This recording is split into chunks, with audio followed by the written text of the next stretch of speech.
चला, तर सगळ्यांचं स्वागत आहे सदैव क्लासेसमध्ये. आपण मराठीचा धडा सुरू करत आहोत. तर त्या धड्याचं नाव आहे वसंत हृदय चैत्र. लेखिका आहे दुर्गा भागवत. जन्म 1910, 2002 चा मृत्यू आहे. लोकसाहित्य, समाजशास्त्र, बौद्ध वाङ्मय यांच्या अभ्यासक, ललित लेखिका आहेत. गाढा व्यासंग, सूक्ष्म निरीक्षण शक्ती, त्याचबरोबर भावोत्कटता, भावोत्कटता, चिंतनशीलता आणि प्रेम संवेदना प्रधान भाषा ही त्यांच्या लेखनाची वैशिष्ट्य आहेत. त्यांच्याकडे त्यांनी अनेक महत्वाचे लेखन लिहिले, जसं ऋतुचक्र, व्यासपर्व, साहित्य अकादमी पुरस्कार प्राप्त पैस, हे सर्व त्यांचे काही लेख आहेत. लोकसाहित्याची रूपरेखा हा त्यांचा लोकसाहित्य विषयक ग्रंथ आहे. राजाराम शास्त्री भागवत व्यक्ती आणि वाङ्मय, केतकरी कादंबरी त्यांचे ग्रंथ आहेत. त्याचबरोबर सिद्धार्थ जातका या 7 खंडांचे अनुवाद हे दुर्गाबाईंचे बहुमोल कार्य आहे. तर या धड्यामध्ये त्यांनी काय सांगितलं बघा, की प्रत्येक ऋतूचा आपापला काय असतो स्वभाव असतो. तुम्हाला माहीत असेल. आता जर तुम्ही आज आपल्या कल्याणमध्ये म्हणजे इथं आता आपण कल्याणमध्ये आता आपण पाहत असाल, तर तुम्हाला मध्येच ऊन दिसतंय आणि मध्येच पाऊस येतोय. तर हे श्रावण महिन्याची जो काही काळ असतो तो थोडासा उशिरा सुरू झाल्यासारखं वाटतं. एनिवेज हा स्वभाव निसर्गाच्या बघा, हा स्वभाव निसर्गाच्या विविध रूपातून हा स्वभाव काय असतो तो निसर्गाच्या विविध रूपातून प्रतिबिंबित होतो. या पाठातून वसंत ऋतूतील चैत्राचे मनोदनीय दर्शन घडते. वसंत ऋतूची चाहुलच खरी मनोहारी. त्यातून चैत्रातील निसर्ग अनुभवणे या सर्वार्थाने आनंदानुभव पाहायला मिळतं. निसर्गातील घटकांचे सूक्ष्म निरीक्षण व ते शब्दात मांडण्याचे लेखिकेचे कसब यामुळे वसंत हृदय चैत्र हा तुमच्या डोळ्यासमोर कसा असतो हुबेहूब तुम्हाला डोळ्यासमोर पाहायला मिळतो. बरोबर? चला. आपण वाचत जाऊया. काही मध्ये प्रश्न तुम्हाला काय अडलंय तर तुम्ही नंतर मला विचारू शकता. तर बरं पडेल. एखादा रफ वही वगैरे घेऊन ठेवा सोबत, म्हणजे तुम्हाला काही अडलं तर तुम्ही लगेच त्यामध्ये नोट करून मला नंतर त्यामध्ये विचारू शकता. ठीक आहे? चला. तर फाल्गुन, चैत्र आणि वैशाख हे 3 महिने वसंताच्या पुष्पमुद्रेचे चिन्ह लिहिलेले असे महिने आहेत. फाल्गुन, चैत्र आणि वैशाख. एक दुसऱ्यात मिसळला आहे, तरी पण चैत्र हा खरा वसंतात्मा आहे. मधुमास आहे. या ऋतुराजाचे किंवा मधुमासाचे लक्षण ज्ञानेश्वरांनी सुंदर अशा रीतीने केलेलं आहे. कोणी? संत ज्ञानेश्वरांनी. जैसे ऋतुपतीचे द्वार वनश्री निरंतर, वोळगे फळभार लावण नेसी. ऋतुपतीच्या द्वारी वनश्रीचे म्हणजे नवपल्लवांनी गर्द झाकलेल्या फुलांनी डवरून गेलेल्या वृक्षलतांचे हे काय आहे तर दर्शन आहे.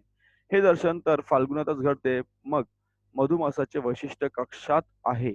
या महिन्यात हे सारे सौंदर्य तर आहेच, पण फळांचेही रूप दृष्ट लागेलसे असते. फुलातून फळातून काय असतो तर मधुरस वाहत असतो. काय वाहत असतो? मधुरस वाहत असतो. चैत्रातल्या पालवीचे रूप कुठे मोठे मनोहर, पण ही पिंपळाची झाडे पहा कशी गहिऱ्या गुलाबी पानांच्या रेशमी पताका नाचवत उभी आहेत.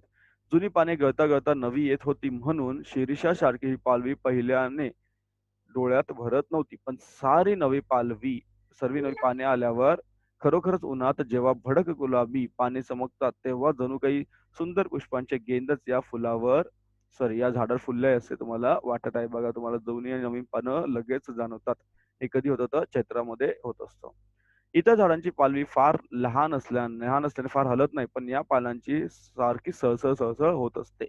त्यातल्या त्यात आमच्या घराजवळ एक पिंपळाचे झाड आहे. तुम्हाला दिसत असेल पिंपळाचं झाड बघा, एक वेगळ्या रंगाचं पान तुम्हाला मध्ये दिसतंय आणि बाकीला हिरवी पानं ती आहेत.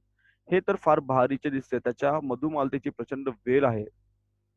चारी बाजूनी अगदी मध्यापर्यंत त्या झाडाला तिने वेढून टाकले आहे आणि आता ही मधुमालती गुलाबी गेंदांनी खच्चून भरली आहे. आता फुलायला आणखी जागा आहे का? नाही.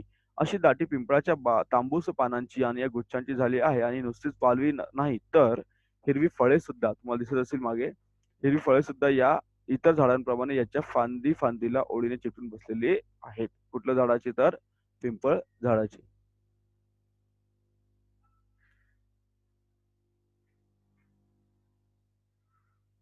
सर्व फुलामध्ये अतिशय हिरवीने कोण नटले असेल तर कोण असतं? उग्रगंधी घाणेरी. कोण आहे तर? उग्रगंधी घाणेरी. किती शोभिवंत आणि दुरंगी फुलांच्या गुच्छाने ती भरलेली आहे. गुलाबी फुलात एखादे पिवळ्यात एखादे गुलाबी, शेंद्री व पिवळा, पिवळा आणि जांभळा, लाल आणि पांढरा, जांभळा आणि गुलाबी, शेंद्री आणि जांभळा. किती म्हणून या फुलांच्या दुरंगी फुलांच्या रंगाचे वर्णन करावे. वास्तविक हे कुठलेच दोन रंग स्वाभाविकपणे एकमेकांच्या शेजारी एरवी शोभतात का? नाही. पण निसर्गाच्या दुनियेत कुठलाही भडक व एरवी विसंगत वाटणारे रंग विशोभित दिसत नाही. निसर्गामध्ये सगळेच रंग हे आपल्याला कसे दिसतात? सारखे असतात. सारखे ते दिसत असतात.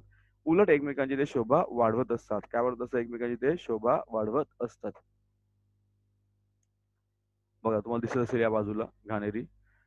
गुजरातमध्ये तर गुजरातेत बऱ्याच भागात वृक्ष वनस्पतींचा दुष्काळ असतो. तिथे या झाडाला भलतेच महत्त्व आहे. आपण तुच्छतेने घाणेरी म्हणतो तिला. तिच्या अतुलनीय रंग सौंदर्याला उपेक्षून पुढे जातो. पण गुजरातीत चुनडी असं सुंदर यथार्थ नामाभिमान या झाडाला मिळालेले आहे. आणि या फुलाचे हे नाव ऐकल्यावर काठेवाडी आणि राजपुतानातल्या चुनड्यांच्या भडक रंगांचे रहस्य तुम्हाला या लेखकीला उमगलेले आहे. दिसतं तुम्हाला?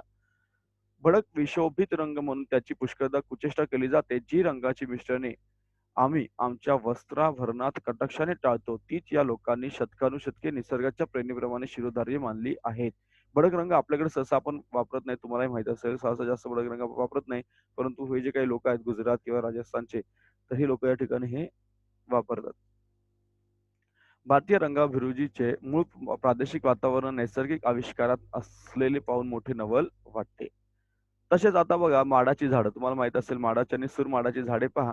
माडाची झाडे बारमाहा हिरवी, 12ही महिने हिरवीगार असतात, फळांनी भरलेली असतात. पल्लवांचा नखरा त्यांना माहीतच नाही जसा, पण फाल्गुन लागला की त्यांच्या माथ्यावर अधिक फिक्या रंगाचे जावळ भुरभुरल्यासारखे वाटते. त्यांच्या पानांच्या गाभ्यातून वाढलेल्या नारळांच्या लंगराच्या व होळीच्या आकाराचे पेव फुटते आणि त्या सुक्या कळकट पेवातून वेताच्या रंगाच्या फुलांच्या लोंब्या बाहेर पडतात. चैत्राच्या मध्यापर्यंत या लोंब्या दिसतात. नारळाची फुले निर्गंध आणि टणक, पण झाडाखाली पडलेल्या फुलांच्या राशीतून 2-4 फुले उचलून घेऊन जरा निरखून बघा. तुम्हाला त्यांचा तो टणकपणा तुम्हाला बोचणार नाही. पाकळ्यांच्या गुळगुळीत स्पर्शाने बोटे सुखवतात. 3 पाकळ्यांची फिक्या पिवळ्या रंगाची फुले आत तशाच रंगाच्या केसरांची गर्दी असते. कशी असते आतमध्ये गर्दी तुम्हाला पाहायला मिळेल. 3 पाकळ्यांचा हा फुलांचा पेला पाहून त्याच्याच आकाराचे सौंदर्य पाहून तुम्ही मुग्ध झाल्यासारखे राहणार नाही. प्रचंड नारळाचे हे नखा एवढे फूल पाहून मोठी गंमत सुद्धा तुम्हाला वाटते. तुम्हाला गंमत सुद्धा पाहायला मिळते. गंमत सुद्धा वाटते. बरोबर? पुढे बघा तर शेजारी तुम्हाला कडुलिंबाचे झाड. तुम्हाला माहित आहे कडुलिंबाचे झाड हे कसे असतात तर निळसर निळसर फुलांच्या तुऱ्यांनी भरून गेले आहे. त्याचा सुगंध रात्रीच्या वेळी अतिशय मनोरम वाटतो. त्याच्या शेजारी कडवट उग्र वासाचे करंजाचे झाडही संबंध फुलले आहे.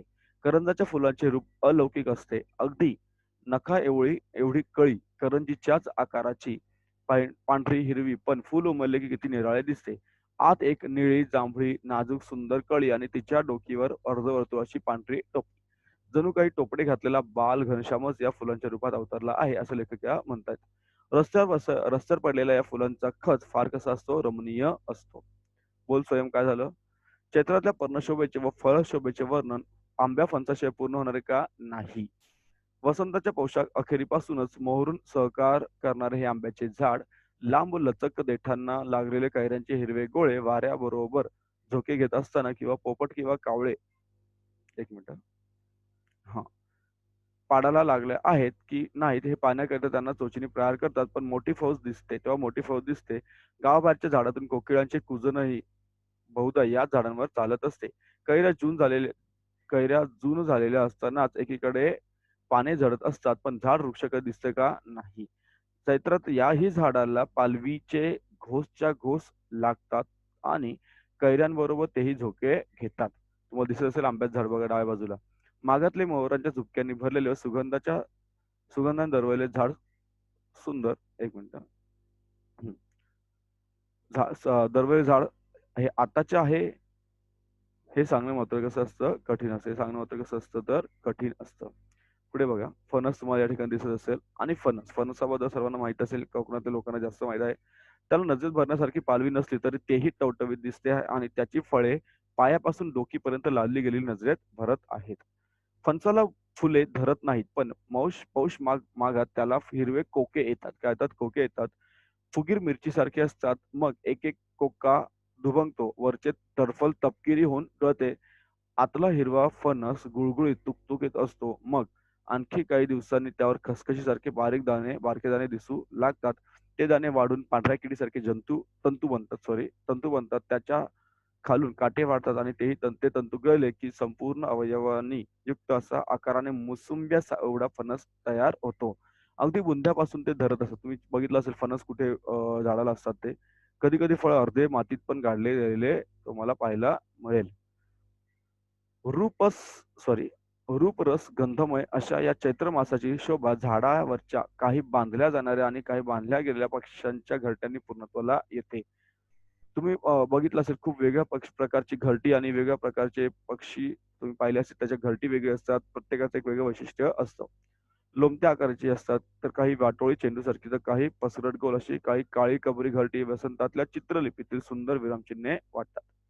माधुर्याचा हा थेंब रुचीला पुरेसा वाटतो आणि म्हणूनच निसर्गाच्या विराट चित्रलिपीचा शोध घेण्यासाठी मला या स्थूल विरामचिन्हाकडे पाहायला जास्त आवडते. कोण म्हणतात तर लेखिका म्हणत आहेत. खूप छान असा एक तुमचा धडा आहे. थोडासा अवघड वाटेल समजण्यासाठी जी भाषा वगैरे. आता बघा तुम्हाला इथे दिलंय. निष्पर्ण म्हणजे पाणी निघून गेलेला. निर्गंध म्हणजे गंध निघून गेलेला. निर्वात म्हणजे वात निघून गेलेला. निर्गर्व म्हणजे गर्व निघून गेलेला. निस्वार्थी म्हणजे स्वार्थ निघून गेलेला. बरोबर? काही तुम्ही वाक्प्रचारांचा कंसातील वाक्प्रचार योग्य वापरून वाक्य. तर लहान लहान काय दिलं तुम्हाला इथे बघा. आपण व्याकरणाचा भाग आपण नंतर घेणारच आहोत. त्यामुळे त्याच्याबद्दल काही एवढा इश्यू नाहीये. आता इथे बघा काही साधी तुम्हाला विचारले नामांचे प्रकार. तुम्ही सांगू शकता का बघा इथे बरं?